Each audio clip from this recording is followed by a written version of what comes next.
Touch न करेगा, आएगा लगाने रंग जो सच में मरेगा, सच में मरेगा।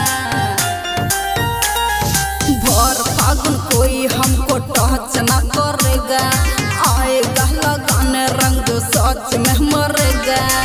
खमिया जो उसको भुगतना पड़ेगा। होली में रंग महिरा ने डालेगा, बुआ नियन गल दोनों मलेगा। होली में रंग महिरा ने डालेगा, बुआ नियन गल दोनों मलेगा। बुझाया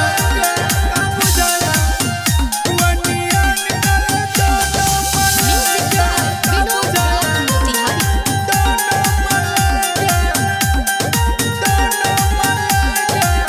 आजकल के होली में हाथ डाल देते हैं चोली में, मिलते मौका युवा उठा के ले जाते हैं कोली में, ले जाते हैं कोली में।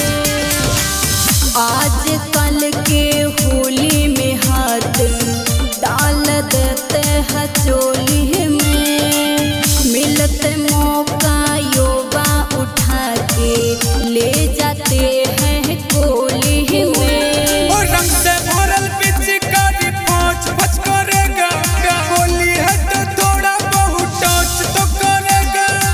होली है तो क्या मान मानी करेगा, करेगा मैडम। होली में रंग महिरा ने डालेगा, बुआ नियन गल दोनों मलेगा। घोड़ी में रंग महिरा ने डालेगा, बुआ नियन गल दोनों मलेगा, दोनों मलेगा। बुआ नियन गल दोनों मलेगा,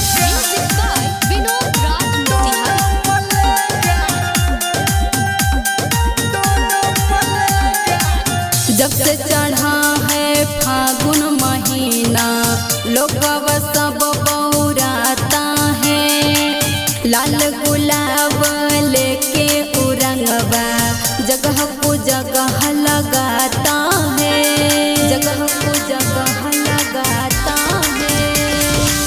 जब से चढ़ा है फागुन महीना लोगवा सब बहुराता है।